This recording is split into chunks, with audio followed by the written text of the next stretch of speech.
Hello and welcome to ज़रा हटके। मुबशर जैदी, ज़रार खोड़ो और वसतुल्लाह खान का सलाम कबूल कीजिए। आज पाकिस्तान की सबसे बड़ी अदालत सुप्रीम कोर्ट ने मुल्क भर में 5000 से ज़ायद फ़ीस वसूल करने वाले स्कूलों को फ़ीस में 20% कटौती का हुक्म दिया और साथ ही ये भी हुक्म दिया कि जो गर्मियों की छुट्टियों की जो फ़ीसें ली जाती हैं वो आइंदा से ना ली जाएँ और जो इससे पहले ली गई हैं उनको एडजस्ट किया जाएगा अगली फ़ीसों में और उसमें से कम निस्फ फ़ीस जो है गर्मियों की छुट्टियों की वो वालिदैन को रिफ़ंड की जाएगी 2 माह के अंदर। अच्छा, चीफ़ जस्टिस साकिब निसार साहब की सरबराही में 3 रुकनी बेंच था जिसने इसकी समाअत की और निजी स्कूलों की फ़ीस का मामला गुज़िश्ता 2 बरसों से चल रहा है। पहले ये सिंध से शुरू हुआ जहाँ सिंध हाई कोर्ट ने बिलाखिर हुक्म दिया कि जो फ़ीसें हैं निजी स्कूलों की वो कम से कम 5% या ज़्यादा से ज़्यादा 5% से ज़ायद सालाना ना बढ़ाई जाएं। उस पर स्कूल जो हैं वो पहले सिंध हाई कोर्ट में अपील में गए, वहाँ से अपील खारिज हुई, उसके बाद सुप्रीम कोर्ट में भी गए, मगर जो है सुप्रीम कोर्ट ने बाद में इसका सुओ मोटो नोटिस भी लिया जब सिंध हुकूमत ने कुछ प्राइवेट स्कूलों की जो रजिस्ट्रेशन है वो इस बिना पर मनसूख की कि जब तक आप मुअत्तल की और इस बिना पर कि जनाब आपने फ़ीसें हद से ज़्यादा क्यों बढ़ाई हैं। तो मामला सुप्रीम कोर्ट में गया और जो निजी में पढ़ने वाले बच्चों के वालिदैन थे उनके एहतजाज वक्तन फ़वक्तन हम देखते रहे। उन्होंने इस चीज़ को सिंध हाई कोर्ट में भी परसू किया और अब सुप्रीम कोर्ट में भी परसू किया। आज जब समाअत हुई तो तमाम जो बड़े स्कूल्स हैं पाकिस्तान के उनकी ऑडिट रिपोर्ट्स भी पेश की गईं जिनके बताया गया कि 2017 में चीफ़ एग्जीक्यूटिव ऑफिसर्स और डायरेक्टर्स को 6 करोड़ 20 लाख रुपए अदा किए गए माहाना और जबकि 51 करोड़ 20 लाख तनख्वाहों की मद में अदा किया गया। ओवरऑल भी कहा गया कि 5 वर्षों में 5 अरब 20 करोड़ रुपए जो है तनख्वाहें अदा की गई। ये निजी स्कूल की तरफ से जो पेश किया गया, जिस पर चीफ जस्टिस ने रिमार्क्स दिए कि इन स्कूलों ने यूरेनियम की कानें ली हैं या सोने की। उन्होंने कहा कि एक डायरेक्टर को 83 लाख रुपए तनख्वाह दी जा रही है जबकि बच्चों को ये स्कूल जो हैं 2 रुपये का रिलीफ देने पर तैयार नहीं हैं। दौरान समाअत चीफ जस्टिस ने लाहौर ग्रामर स्कूल की ऑडिट रिपोर्ट बनाने वाली कंपनी पर इजहार बरहमी किया कि ये उनके मुताबिक ये रिपोर्ट गलत थी और साथ ही उन्होंने कहा कि पकड़े इनको और FBI के हवाले करें। और इस मौके पर अदालत ने जो FIA है उसको कहा कि आप बीकन हाउस और ग्रामर स्कूल के जो अकाउंट्स हैं उनको मुंजमद कर दें। चीफ जस्टिस ने यह भी कहा कि किराए की कोठियों में स्कूल खोले हुए हैं जो नॉर्मल बात होती है कि जबकि एक कमरे के स्कूल से इतना पैसा बनाया जा रहा है कि ये मालिकान जो हैं अब सनतकार बन गए हैं।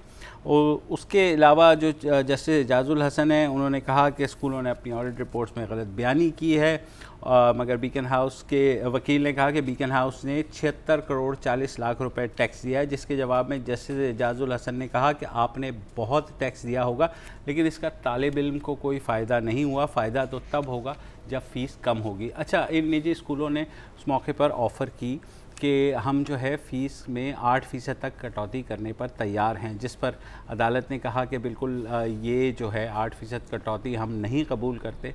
फिर उन्होंने डिक्टेट किया कि जनाब जो ऑर्डर लिखवाया कि 20% आप कम से कम बच्चों की फ़ीसें कम करेंगे। अच्छा, एक चीज़ है जो जिसका शायद जिक्र इस स्टोरी में नहीं है कि उसके बाद भी स्कूल ओनर्स ने एक अपील की कि जी देखें, क्योंकि बहुत स्कूल्स हैं, आप हमें 5-7 दिन दे दें, हम एक काउंटर ऑफर भी पेश कर सकते हैं, लेकिन वो नहीं सुनी।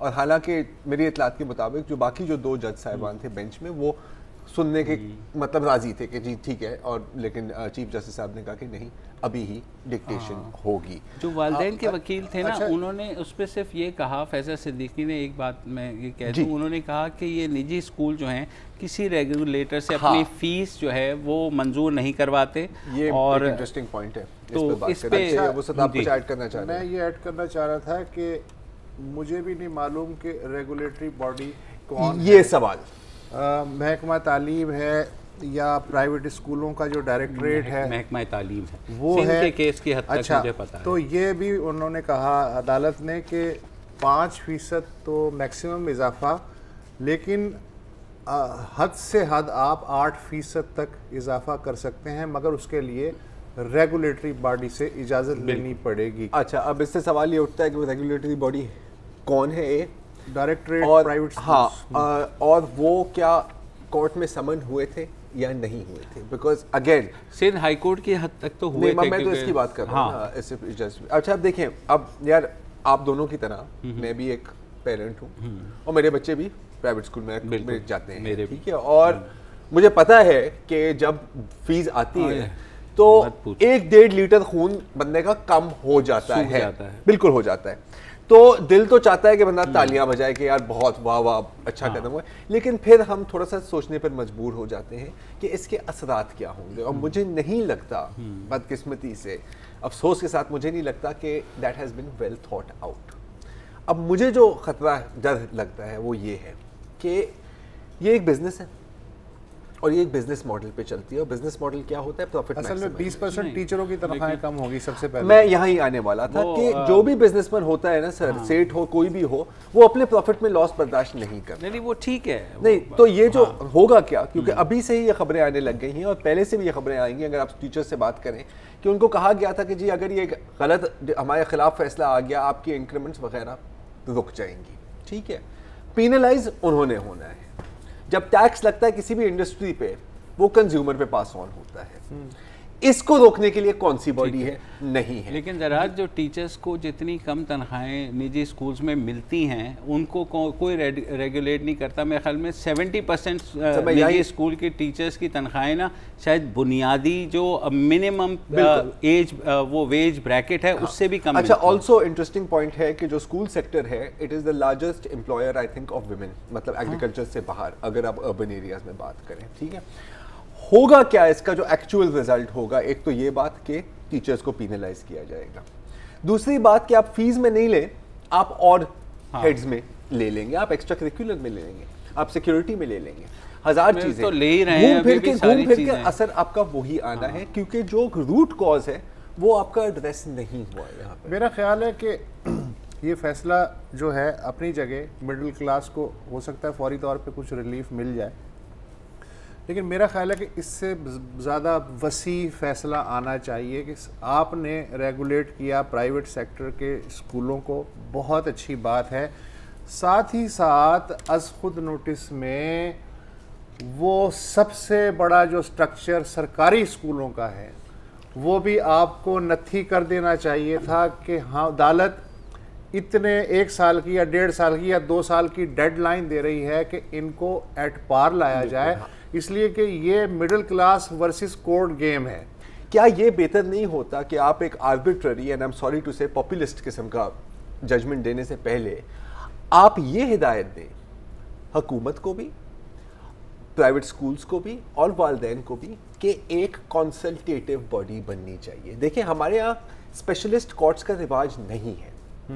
You can be a very learned जज, आप पूरे कानून को जान सकते हो, लेकिन अब जो साइड में जो चीजें निकल आई हैं ना, जैसे रेंट लॉ होता है, ये हजार चीजें, एजुकेशन इतना बड़ा सेक्टर है कि उसकी अलग से कोर्ट होती है, ये ही मैं कहना चाह रहा हूं। और देखिए मैं आपको एक मिसाल देता हूं, सिंध हाई कोर्ट में ये सब कुछ हुआ, जो सिंध का केस हुआ, मैं यहाँ पे बात कर रहा हूँ ना बॉस, यहाँ पे तो नहीं हुआ ना यार। सिंध हाई कोर्ट में जो हुआ नहीं, आप कह रहे हो कि नहीं हुआ ना, तो सिंध नहीं, वो एक अलग बात कर रहे हैं। एजुकेशन इतना बड़ा सेक्टर है कि उसकी अलग स्पेशलिस्ट कोर्ट होनी चाहिए। जब आप इंडस्ट्रियल कोर्ट्स बना सकते हैं, मैं आपको टैक्स कोर्ट्स बना सकते हैं। मैं आपको एक मिसाल देता हूँ, ठीक है, टेलकोस, ठीक है, सुप्रीम कोर्ट ने हिदायत दी कि जी जो मोबाइल कार्ड्स पे जो टैक्स कलेक्शन होती है वो आप खत्म करें, कि जी जो 100 रुपए का कार्ड है उस पे 40 रुपए टैक्स क्यों कटता है।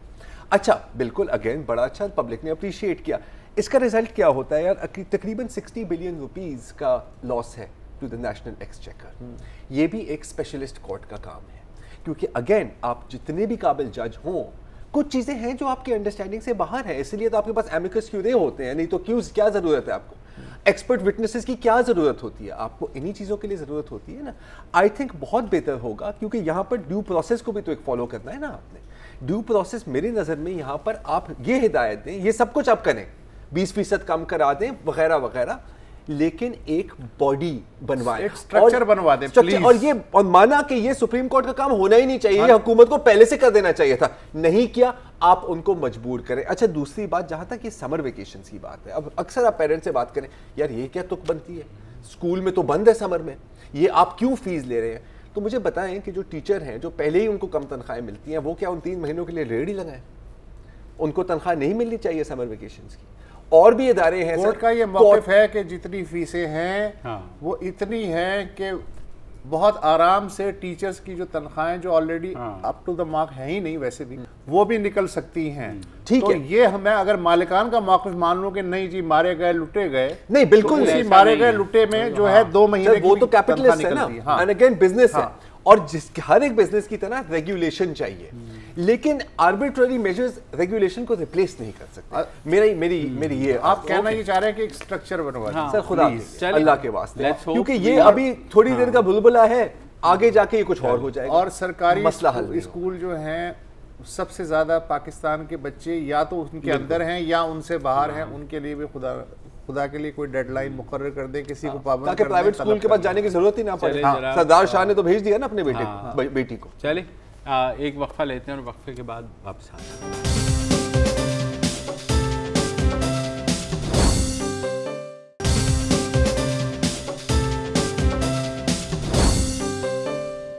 Welcome back. और हमारे मुल्क में बहुत से ऐसे इदारे होते हैं जिनको पब्लिक रिलेशंस डिपार्टमेंट कहते हैं, वो चाहे ISPR के हों, चाहे डायरेक्टरेट जनरल हो, वो जो भी उस सीट पे बैठे होते हैं, चाहे गवर्नर हो, चीफ मिनिस्टर हो, प्राइम मिनिस्टर हो, उनकी बातों को वो जो रंग देते हैं कि सुभान अल्लाह। लेकिन आज मेरे ख़्याल में ये रिकॉर्ड टूट गया है, क्योंकि जो वज़ीर आला पंजाब हैं उस्मान बुज़दार, उन्होंने आज पहली प्रेस कॉन्फ्रेंस की जिसमें 100 रोज़ का उन्होंने बताया कि उन्होंने क्या किया है। अच्छा, होना तो ये चाहिए था कि जो डायरेक्टरेट जनरल पब्लिक रिलेशंस है पंजाब, वो मेन पॉइंट्स लिख करके भिजवा देता मीडिया को कि जनाब जो है, लेकिन उन्होंने जो मेन पॉइंट्स लिख कर भिजवाए और इतने लोगों को भिजवाए, मैंने आपको दिखाया था ईमेल में, लिस्ट है कि बंदा स्क्रॉल कर 1800 जर्नलिस्टों को तो उन्होंने भिजवाया कि, और जिसमें क्रक्स था कि जनाब आज प्रेस कॉन्फ्रेंस का क्या मकसद था, खबर होती है ना, खबर, बिल्कुल खबर, और उसमें आपको पता है आपकी तो हर खबर पर नजर है, हर खबर पर नजर होती है, तो 1800 बाकी साथियों की तरह वो खबर 4 मतलब 10 सत्री खबर है जिसमें ये लिखा गया है कि Punjab chief minister Sardar Usman Buzdar was looking very confident during the press conference which held at 90 SQA, ये चीफ मिनिस्टर हाउस और चीफ मिनिस्टर ऑफिस है। He spoke in Urdu along with Saraiki, बड़ी मेहरबानी, and replied in the Saraiki to the question put up by a journalist in the Saraiki language. हाँ, because Farsi में करते तो अजीब होता है। वही ना, सही बात। He conducted the press conference in a confident manner and replied to the question with full confidence. इसका उर्दू तर्जुमा मैं कर दूं? करें सर। वज़ीर आला पंजाब सरदार उस्मान बुज़दार ने 90 शारा क़ायद आज़म यानी वज़ीर आला के दफ्तर में अपनी प्रेस कॉन्फ्रेंस के दौरान नहायत एतमाद का मुज़ाहरा किया। उन्होंने उर्दू के साथ साथ सराइकी में भी बात की और एक सहाफ़ी के सवाल का जवाब सराइकी में दिया। उन्होंने पूरे एतमाद अंदाज में प्रेस कॉन्फ्रेंस में सवालात के जवाबात नहायत एतमाद से दिए। यानी वो जब होता है ना बच्चा जब थोड़ा सा ट्विंकल ट्विंकल लिटिल स्टार जरा नहीं, उससे थोड़ा आगे ये पता है अनार को पोमेग्रेनेट भी कह लेता है। इस तरह का इससे मुझे फील मिल रहा है। अच्छा, जो कॉन्फिडेंस तो था, बहरहाल मैं आप चाहे तो नमूना पेश आप दिखाएं कॉन्फिडेंस चेक कराएं भाई का। अब 100 डेज भी इंशाल्लाह हमारे पूरे होने वाले हैं और आप लोगों के साथ ये राब्तों का सिलसिला भी मजीद बढ़ेगा। असल में इन 100 डेज़ में हमने अपने टारगेट फिक्स करने थे, हमने अपना रास्ता मुतय्यन करना था, तो वो हमने अल्हम्दुलिल्लाह अपने टारगेट्स फिक्स कर लिए हैं। अभी जो 100 डे पे हम अपनी करेंगे प्रोग्राम, तो उसमें अक्सर चीज़ें हम आप लोगों को वहीं पे बताएंगे, लेकिन मुनासिब समझा मैंने कि कुछ बातें आप लोगों के साथ शेयर की जाएँ ताकि एक दूसरे के साथ हमारा राब्ता और इंटरेक्शन का सिलसिला भी बहाल रहे। कॉन्फिडेंस तो है ना यार, इसमें आती क्या बड़ी बात है, अब क्या दिखाना चाह रहे हैं वो सब। कॉन्फिडेंस तो है नहीं, लेकिन बिल्कुल मुझे मतलब ये बचपन की याद आ गई है, क्योंकि मैंने भी, मुझे याद है कि शायद तीसरी जमात में, उससे पहले माय बेस्ट फ्रेंड के ऊपर एक मजमून लिखी थी ना, my best friend is my best friend in the whole world, I have many friends, लेकिन he is the best of all my friends. Usman Buzdar साहब की कॉन्फिडेंस पे मसला नहीं है, वो तो जाहिर है जिन्होंने ये लिखा है नजर आए इनके लिए बड़ी खुशी था। वेरी गुड, इस प्रेस पैट्रोनाइजिंग ये क्या है यार, इस प्रेस रिलीज को मुझे ऐसा लग रहा है कि जैसे वो बच्चे को आप पहली दफ़ा चलाते नहीं हैं तो वो उंगली पकड़ के ना आप उंगली छोड़ देते हैं, तो बच्चा थोड़ा सा यूं करता है तो सारे तालियां बजाते हैं कि वाह यार, मतलब कॉन्फिडेंस चेक करें यार, मतलब जब वो मतलब बाथरूम की ट्रेनिंग दे रहे होते हैं। हाँ बिल्कुल। चले ये तो हो अब गए। नेशनल असेंबली में भी अब चले थोड़ा बड़ी खबर पे बड़ी चलते हैं। खबर अगर पे आ आपने जाते हैं यार, काफी मतलब लगा लिया, रिकॉर्ड लगा लिया। नहीं, मैंने तो मजीद कोई नहीं लगाया, मैंने तो रिकॉर्ड कॉन्फिडेंस किसी ने चेक किया, लगाया, मैं नहीं, किसी ने रिकॉर्ड नहीं जो लगाया। रिकॉर्ड तो इसने लगाया है, ये जो किसने ये लगाया, हम तो ऐसे प्रेस रिलीज है, हम तो सिर्फ रिपोर्ट कर रहे हम हैं। चीफ मिनिस्टर का रिकॉर्ड नहीं लगा, नहीं बिल्कुल नहीं। प्रेस अच्छा, रिलीज ये जिस तरह का रिलीज का शायद रिकॉर्ड लगा। वाहिद प्रेस रिलीज होगी जिसमें कोई सहाफी पेरे काट के अपना नाम नहीं लिखेगा इस पर। ये भी है ना? हाँ, ये विदाउट बायलाइन हाँ, हो सकती है। लेकिन जनाब आज नेशनल असेंबली में बहरहाल ये फैसला तो हो गया कि पब्लिक अकाउंट्स कमेटी की सरबराही जो है वो अपोजिशन लीडर शहबाज शरीफ ही करेंगे। मैं जान की अबान पाऊँ तो कुछ अर्ज करूँ सर करते हैं। ये बात शहबाज शरीफ और अयाज सादिक 115 दिन से कह रहे थे कि पब्लिक अकाउंट्स कमेटी का रिवायती तौर पे अगर सरबराह लीडर ऑफ द अपोजिशन बन जाए तो अगर पिछली मुस्लिम लीगी हुकूमत की जो ऑडिट रिपोर्ट्स आएंगी तो चेयरमैन सदारत नहीं करेगा और मुस्तकिल रिजेक्ट किया जा रहा था। आज खान साहब को 115 दिन बाद शाह महमूद कुरैशी और जो परवेज़ खटक साहब हैं ये समझाने में कामयाब हो गए कि जब नून लीग की कोई ऑडिट रिपोर्ट आएगी तो शहबाज शरीफ सदारत नहीं करेंगे। तो उन्होंने कहा अच्छा तो फिर ये तो पहले दसना सी ना यार। एमी, हालांकि पहले कई दफा दस नहीं वो पता है जब दसते हैं ना तो वो सिर्फ सुनते हैं अच्छी बात यह है कि खान साहब की बात समझ में आ गई और एक ये बहुत बड़ी रुकावट है। लेकिन बहुत बड़ी रुकावट इसलिए दूर हो गई कि पार्लियामेंट वाकई मुअल्लिक़ थी, कोई कमेटी नहीं बन पा रही थी। हम कल इसी पे बात कर रहे थे तो अब कम से कम ये है कि कानून साजी का काम अब शुरू हो जाए। सही बात। और इसी के इनाम पे शाह महमूद कुरैशी साहब को ट्विटर ने आज ब्लू टिक भी दे दिया है। तो मतलब वो तो अच्छा, लेकिन सब तो खुश नहीं है इस बात। हाँ मुझे अच्छा आपने फवाद भाई, जमहूरियत का हुस्न है। हाँ फवाद भाई जो हैं मतलब इन्फो मिनिस्टर हमारे दोस्त भी हैं, तो उनकी बात सुनने के वो कह रहे थे कि थोड़े जुज़बुज़ हो रहे हैं कि मतलब मुझे कोई मज़ा नहीं आया। तो पहले उनकी बात सुने फिर बात करते हैं। मैं तो अभी प्राइम मिनिस्टर साहब से कुछ देर पहले मेरी मुलाकात हुई थी और मैंने तो अपनी रिजर्वेशन पहुंचाई हैं। मेरे ख्याल में ये फैसला जो स्पीकर साहब का और ये बस दबाव में फैसला है ना आपके ऊपर। कैसा दबाव सर? दबाव ये है कि जी अपोजिशन हमें काम नहीं करने दे रही, ऐवान में रोज जो है वो चलने नहीं देगी, तो इसलिए जनाब आप इस तरह करें, जो वो कही जा रहे हैं वो माने जाए। आप देखें हमने माना। आप कह रहे हैं हुकूमत ब्लैकमेल हुई है सर? 100% ब्लैकमेल हुई है। और बताइए मुझे कोई तुक बनती है कि बड़े भाई के जो ऑडिट्स हैं वो छोटा भाई करने बैठ जाएगा? हाँ जी। लेकिन फवाद चौधरी का गुस्सा जो है ना मेरी समझ में तो आ रहा है। बताओ अब ये रोजाना जो है ना वो जाके वो नहीं लाल रुमाल नहीं दिखा सकते ना। फिर जाहिर है कि सीरियस डिबेट्स का कमेटियां बन जाएंगी तो सिलसिला शुरू होगा। मतलब अब तो तक तो ये था ना कि अंदर हैवान में गए और अपोजिशन की तरफ मुंह करके कहा हाँ भाई डैश डैश डैश की कर रहे हो तो बिल्कुल हज़फ शुदा। नहीं वैसे I mean I don't know यार, मतलब मिनट टू मिनट प्रोसीडिंग्स तो मैंने नहीं देखी, लेकिन जो भी मुझे नजर आता है तो अगर कोई डिसरप्ट कर रहा होता है प्रोसीडिंग्स तो वो शायद हिज़्ब इख्तिलाफ। अच्छा आई डोंट नो यहाँ तक ये भी हिज़्ब इख्तिलाफ ही है। अयाज सादिक का मुझे कमेंट बहुत अच्छा लगा। बताएं। उन्होंने कहा जी ये बहुत ही पॉजिटिव यू टर्न है और ऐसे यू टर्न्स अगर आप लेते रहें तो इससे जमहूरियत मुस्तहकम होगी। फाइनली अच्छी बात है कि पार्लियामान जो है ट्रैक पे तो चढ़ेगी, कुछ तो करेगी और ये कमेटियां अगर बाकी बन जाएं, अगर फवाद साहब की अमान और इनके एतराज़ात ना हुए और खान साहब ने कोई दूसरा यू टर्न ना मारा। नहीं अब तो खैर कमेटियां बनी जाएंगी। दो अगर यू टर्न लगातार लग जाए तो भी सही है। वो वापस आ जाते हैं। जनाब एक ब्रेक ले लेते हैं क्योंकि हमने न्यूज़ अपडेट के यू टर्न पे जाना है।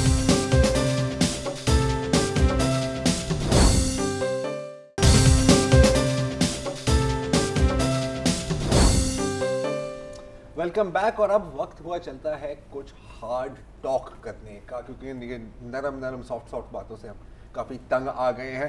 कल फाइनेंस मिनिस्टर असद उमर साहब का एक इंटरव्यू हुआ बीबीसी के मशहूर ज़माना शो हार्ड टॉक पर, और उसके कुछ क्लिप्स, छोटे मोटे से क्लिप्स हमने इस छोटे मोटे से शो पर भी चलाए। जाहिर है कि और भी बहुत बातें हुई थी पूरे इंटरव्यू में जो हम नहीं चला सके, उस पर हम बात नहीं कर सके। एक वो जो क्लिप है असद उमर का मैं आपको दिखाना चाह रहा हूँ। सवाल जो किया गया स्टीवन सकूर साहब, उन्होंने हवाला दिया, बात हो रही थी बलूचिस्तान की, सीपैक की, चाइनीज़ इन्वेस्टमेंट की, और स्टीवन सकूर साहब ने चाइनीज़ कौंसलेट पर हमले के हवाले देकर और मुख्तलिफ हमलों के हवाले देकर ये सवाल पूछा कि क्या आपको ये नहीं लग रहा कि इंतहा गुस्सा है बलूचिस्तान में अबाउट द चाइनीज प्रोजेक्ट कमोपेश, एग्जैक्ट कोट नहीं मैं कर रहा, सीपैक के बारे में। तो पहले तो सुने कि बीबीसी की जो ऑन एयर इंटरव्यू जो चला है बीबीसी के चैनल पर, उस पे असद उमर साहब का क्या जवाब था? This is not anger of the people of Balochistan. These are activities of sponsored terrorists who receive training, funding, material from outside Pakistan.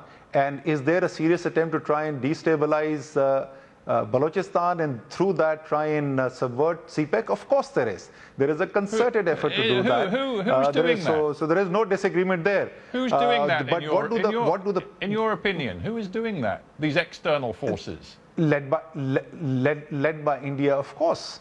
So is there terrorist intervention in Balochistan? Absolutely yes. What the people of Balochistan thought, there has been expressed through the free will of those people by electing a government of Balochistan which stands by CPEC, which wants greater engagement of CPEC in their province. जी, तो ये था उनका जवाब। अच्छा, अब जब कल मैं इंटरव्यू देख रहा था क्योंकि इसमें से ज़्यादा एडिटिंग करनी थी, तो मैंने कहा यार वैसे इस बॉल पर तो आप छक्का मार सकते हैं आराम से, और कैसे? कि अजीब बात है कि आपने कुलभूषण यादव का नाम नहीं लिया। आखिरकार अगर कोई हमारे पास स्मोकिंग गन है पाकिस्तान में, इंडियन इन्वॉल्वमेंट की बात तो हम हमेशा कर रहे होते हैं, हमारे पास यही सवाल पूछा जाता है कि सबूत क्या है, तो बतौर सबूत आप ये पेश कर सकते हैं। अच्छा, जाहिर और ये और भी बात अहम है क्योंकि साबिक वजीर आजम नवाज शरीफ पर बार बार पीटीआई क्या इल्ज़ाम लगाती थी, आप कुलभूषण यादव का नाम ही नहीं लेते, आप किसी भी फोरम में नहीं लेते, आप चुप क्यों हो, आप मोदी के यारी हो। तो मुझे डबली स्ट्रेंज लगा कि असद उमर साहब जिन्होंने बाकी सवालात का जवाब काफ़ी हाजिर दिमागी से दिया था, उन्होंने कुलभूषण यादव का नाम क्यों नहीं लिया। अच्छा, फिर एक और चीज़ जो सरप्राइजिंग थी कि ये है स्टीफन सकूर, और ये मतलब किसी को छोड़ने वोड़ने वाला तो है नहीं, हमसे बेहतर कौन जानता है, हम ये भी है हमसे बेहतर। बहरहाल तो जब और बीच में इंटरप्ट करके पूछा कि कौन है, Who is it in your opinion? Who is it in your opinion? तो अगर असद उमर साहब जवाब में एक जनरल बात करते हैं कि जी भारत कर रहा है, तो एज स्टीवन सकूर आपका दूसरा सवाल क्या होगा? स्टीवन सैकर, सॉरी मैं शकूर भाई मैं कह दूं अगर तो शकूर ही निकला, सैकर चले सही है। तो अगर आप स्टीवन सैकर हो तो आप क्या सवाल पूछेंगे कि सर कोई सबूत है आपके पास, और उस सवाल के जवाब में आप ये करेंगे। तो मैंने कहा चलो सही है, मिस हो गया, असद उमर साहब से भी मिस हो गया और स्टीवन भाई से भी मिस हो गया, हो जाता है मिस। लेकिन फिर आज तकरीबन 11:30 बजे मैं एक ट्वीट देखता हूँ शिरीन मजारी साहिबा की, और उसमें वो कहती हैं shameful how BBC censored and chopped off mention of Indian spy master Jadhav, typical bias of BBC. अब उससे आप करें ना करें, लेकिन मैंने कहा कि यार लेकिन ये क्या मतलब है और इनको कैसे पता? तो फिर मैंने शिरीन मजारी साहिबा से बात की, वहाँ से फिर मैंने असद उमर से साहब से बात की, और उन्होंने कहा कि जी बिल्कुल मैंने तो ये पॉइंट रेज किया था और उन्होंने पता नहीं क्यों इसको एडिट आउट कर दिया है। तो मैं भी बड़ा हैरान हुआ। अच्छा, इसी दौरान मुझे किसी ने एक क्लिप भेजा कि जी अगर आप बीबीसी की वेबसाइट पर जाएं, बीबीसी साउंड्स जो है जहां पर इन सारे प्रोग्राम्स की ऑडियो अपलोड होती है, तो वहां पर ये पूरा मौजूद है। अगर यकीन कराएं तो सुन लीजिए। This is not anger of the people of Balochistan. These are activities of sponsored terrorists who receive training, funding, material from outside Pakistan. And is there a serious attempt to try and destabilize Balochistan and through that try and subvert CPEC? Of course there is. There is a concerted effort to do that. Who's doing that? So there is no disagreement there. Who's doing that? But in your opinion, who is doing that? These external forces? Led by India, of course. Pakistan arrested a senior operative from India. His name is Kulbhushan Yadav. He is in the custody of Pakistan, and he gave details of how the Indian intervention in Balochistan and other parts of Pakistan is taking place. So is there terrorist intervention in Balochistan? Absolutely yes. What the people of Balochistan thought, there has been expressed through the free will of those people by electing a government of Balochistan which stands by CPEC, which wants greater engagement of CPEC in their province. तो आपने सुना कि direct नाम भी लिया है और जो एक लिहाज से सबूत भी है जो पेश किया गया है।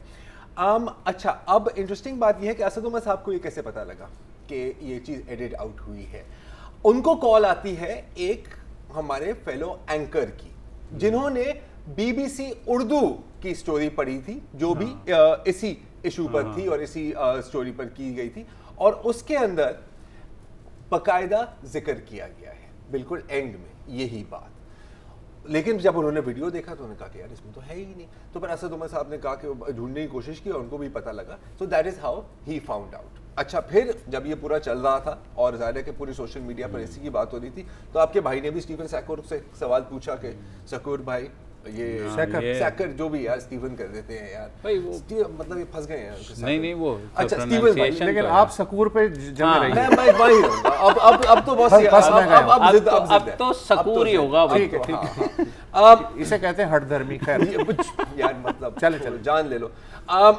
तो मैंने स्टीफन भाई से पूछा कि यार ये क्या सीन है, तो उसका तो जाहिर जवाब नहीं आया। लेकिन फिर कुछ देर पहले आती है बीबीसी हार्ड टॉक के ट्विटर अकाउंट से 2 ट्वीट्स, और वो कहते हैं कि जी कुलभूषण यादव का नाम हटाने का मकसद इसका एक बड़ी सिंपल टेक्निकल एक्सप्लेनेशन है, और वो ये है कि जी जो रिकॉर्डेड इंटरव्यू है वो बहुत ज़्यादा लंबा था हमारे ब्रॉडकास्ट स्लॉट के लिए, तो हमें उसको एडिट डाउन करना पड़ा, और रेडियो के लिए अलग एडिट थी और टीवी के लिए अलग एडिट थी। ठीक है, उसने कहा कि जी इसलिए उसका नाम टीवी वर्जन से हमने हटा दिया, ये सेंसरशिप नहीं थी, लेकिन क्योंकि इससे काफ़ी कंफ्यूजन हुई है तो हम अब इसको डाल रहे हैं वापस, और इसकी एक एक्स्ट्रा एयरिंग होगी आज रात और फिर कल सुबह। अच्छा, बड़ी अच्छी बात है। और केस डिसमिस्ड नहीं, केस डिसमिस्ड। अच्छा, एज मीडिया पीपल हमें पता है कि जब हम शो रिकॉर्ड करते हैं तो कभी कभी उसमें से कटौती भी हो। बिल्कुल ठीक है यार, वो इश्तिहार आ गए हैं, ये हो गया, 2 मिनट निकाल दो, 2 मिनट निकाल लो, 3 मिनट निकाल लो, 4 मिनट निकाल लो। तो मैंने कहा कि यार इससे कितनी ड्यूरेशन थी ये जो निकाला है, तो कैलकुलेशन है 13 सेकेंड। 13 सेकेंड इसके निकले हैं यहाँ से। टोटल जो ड्यूरेशन है वीडियो की वो है 23 मिनट्स 33 सेकेंड्स, और जो ऑडियो है वो है, सॉरी उल्टा, ऑडियो जो है वो है 23 मिनट्स 30 सेकेंड्स, और वीडियो जो है वो है 22 मिनट्स 59 सेकेंड्स। मतलब कि तकरीबन 30 सेकेंड निकले, जिसमें से 14 सेकेंड ये थे। अब एक ब्रेक लेते हैं और फिर इस पर जरा थोड़ी सी और बात करते हैं।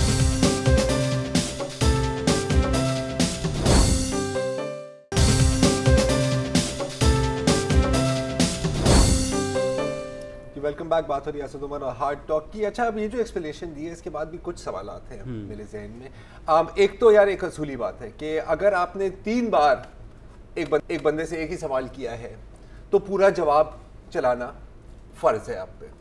दूसरी बात है कि अगर एक सवाल किया, जैसे आप में से सवाल कर, मैं कहता हूँ कि जी मेरे घर पे डाका पड़ा है, और आप कहते हैं कौन, मैं कहता हूँ कुछ लोग, आप कहते हैं कौन है वो लोग, और मैं कहता हूँ वसुतुल्लाह खान। तो वसुतुल्लाह खान का नाम निकालना उसमें से थोड़ा सा एडिटोरियली अजीब है। अच्छा, अब ये जो दोबारा चलाएंगे तो इसमें से कौन सा जादू किया है कि अब वो पूरी ड्यूरेशन आ जाएगी, या वो कौन से आप 14 सेकंड आप इसमें से निकालेंगे, और क्या वो जो 14 सेकंड आप निकालेंगे आप पहले नहीं निकाल सकते, क्योंकि स्टीवन भाई का जो एवरेज क्वेश्चन है वो 3 मिनट का होता है जी, अकॉर्डिंग टू दिस एंड डा। तो आई डोंट नो, मुझे थोड़ा अजीब लग रहा है। उन्होंने फौरन रियलाइज कर लिया। अच्छी बात है कि फौरन रियलाइज कर दिया, और ये मेरा ख्याल है कि सोशल मीडिया का की प्रेशर है और प्रेशर है। बड़ी अच्छी सही बात। अच्छा, अजमल कसाब का नाम निकाल दिया तो पता नहीं क्या होता, लेकिन anyway, अच्छा, एक इशू है जिस पर हम बात करना चाह रहे हैं। आज जनूबी वज़ीरिस्तान की सब लद्दा जो है वहाँ पर एक बारूदी सुरंग का धमाका हुआ, जहाँ पे एक 11 साल बच्चा मोहम्मद फ़ारूक जो है वो जान से गया, और उसका जो दोस्त है मोहम्मद अफजल वो शदीद ज़ख्मी हुआ, उसको पेशावर ले जाया गया है। बारूदी सुरंगों का मसला जो है काफ़ी अरसे से चल रहा है। पीटीएम ने भी इसके ऊपर अपने मेन पॉइंट्स में रखा था, जिस पर फ़ौज ने कहा कि वो साबिक कबायली इलाका जात जहाँ दहशतगर्दी के ख़िलाफ़ जंग लड़ी गई और बड़े पैमाने पर बारूदी सुरंगें थीं, उसको हटाने का काम कर रही है। तो जब अभी तकरीबन 40% उन्होंने कहा, नहीं, मैं अपडेट कर रहा हूँ कि फ़ौजी तर्जुमान से जब मेरी बात हुई तो उन्होंने कहा 46% अब तक हम वो हटा चुके हैं, मगर अभी भी बहुत सी ऐसी जगह हैं जहाँ पर ये है। एक आपको याद होगा गुज़िश्ता माह के अवाखिर में स्वात में भी एक वाक़या हुआ जहाँ 3 बच्चे जो है वो जान से गए थे, लेकिन वो मोटर गोला था, वो भी खेत के अंदर दबा हुआ था, तो उन्होंने बच्चों ने असल में ये अनएक्सप्लोडेड पूरा प्रोसेस है ना, कि आपने शायद देखा हो कि वो पूरा एक एक स्क्वायर फीट उसको आहिस्ता आहिस्ता हाथ से वो बिल्कुल ये काम मैनुअल है, ये और किसी तरह डिटेक्ट नहीं हो सकता। और बाज़ औक़ात मेरी जब फ़ौजी तर्जुमान से बात हुई, उन्होंने कहा कि बाज़ औक़ात तो ऐसा होता है कि हमें सिर्फ पत्थर देख करके तो हम पत्थर पे चलते हुए, क्योंकि बाज़ जगह बहुत घास हो गई है और वहाँ से हमें निकालने में उसकी वजह यह है कि इतनी नस्लों की बारूदी सुरंगें हैं, मसलन खिलौनों के रूप में भी टॉय बॉम्ब्स। अब वो बच्चे जो हैं वो बेचारे जो हैं उसे खिलौना समझ के कर देते, तो ये बड़े जुल्म की बात है। तो बहुत ही इंटरनेशनल पैमाने पे एक बारूदी सुरंगों पे पाबंदी का और उसकी प्रोडक्शन रोकने का भी एक इंटरनेशनल ट्रीटी मौजूद है, कन्वेंशन मौजूद है। अनफॉर्चुनेटली जो मालिक बारूदी सुरंगें तैयार करते हैं उनमें से बहुत कम ने इस माहिदे पे दस्तखत किए हैं, जिसमें अमेरिका, रूस, चाइना, इंडिया और पाकिस्तान शामिल हैं। उन्होंने उस माहिदे को रेटिफाई नहीं किया है। यूएस ने तो ज़्यादा इसलिए नहीं किया क्योंकि जो नॉर्थ और साउथ कोरिया के बीच में डीमिलिटराइज जोन है उसमें तो बुलंदी सरंगे जी। और ये कहते ये एक दूसरे पे डालते हैं भारत और पाकिस्तान के ये करेगा तो वो तो मतलब हमारी पुरानी गेम। एक और LOC जो है उस पर तो सबसे ज़्यादा एक और जो उन्होंने तौजीह दी है फ़ौज की तरफ से, वो ये दी गई है कि जब सैलाब आया था तो उसमें से बहुत सी बारूदी सुरंगें जो है ना वो होकर शिफ्ट हो गई दूसरे एरियाज में, तो वो जो है उन्होंने कहा ये भी एक हमें प्रॉब्लम हो रही है। फिर ये है कि आप मैनुअली नहीं, लेकिन जहाँ बिछाई गई थी वहाँ भी तो इंसान रहते हैं। नहीं वही, लेकिन अगर आपको याद भी है कि आपने कहाँ लगाई है तो वो पोजीशन बदली है उसकी, और वो अगेन वो ये कहते हैं कि मैनुअली करते भी हैं, फिर हमें